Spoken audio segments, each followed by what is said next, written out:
இப்போ நம்ம என்ன பார்க்க போறோம்? இப்போ வந்து இன்டீரியர் கிளீனிங் பண்றாங்க. இப்போ இன்டீரியர் கிளீனிங்ல ஃபர்ஸ்ட் வேக்யூமிங் பண்ணுவோம். கார்பெட்ல இருக்கிற எல்லா டஸ்ட் அண்ட் ஸ்டாண்டு எல்லாமே வேக்யூம் மூலமா நம்ம எல்லாமே கிளியர் பண்ணிடுவோம். பீச் பக்கம் போய் காருக்குள்ள மண்ணு வந்தா வீட்டுல மாட்டிக்காம இருக்கிறதுக்கு இந்த வேலை பண்ணிடலாமா? பண்ணிடலாம். ஓகே, சின்ன சின்ன பொடி கூட அழகா செக் பண்ணி எடுத்துரும். எல்லாமே எடுத்துரும். ஓகே.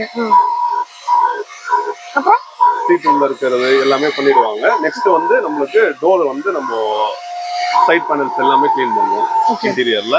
அப்புறம் ரூஃப் கிளீனிங் பண்ணுவோம். சீட் வந்து நம்ம ஃபோம் போட்டு ஃபுல்லாவே நம்ம கிளீன் பண்ணிடுவோம். ஓகே. இது எவ்வளோ பிரைஸ் சார்ஜ் பண்ணுவீங்க? இது நம்ம ஃபுல் ஸ்டெப் டீடைலிங் எடுக்கணும்னா லக்ஸரி காஸ்ட்லாம் அரௌண்ட் 5 to 6K வரையும் சார்ஜ் பண்ணுவோம். ஓகே. இது எனக்கு பார்ஷலா வேணும் கேட்ட அப்படி பண்ணுவீங்களா? இன்டீரியர் டீப் கிளீனிங் மட்டும் பண்ணி தருவோம். அது வந்து நமக்கு 2200 சார்ஜ் பண்ணுவோம். 2200. சீட் என்ன அழுக்கா இருந்தாலும் சரி, நம்ம டோர் உள்ள இன்டீரியர் என்ன அழுக்கா இருந்தாலும் நம்ம கிளீன் பண்ணி கொடுத்துருவோம். Okay okay.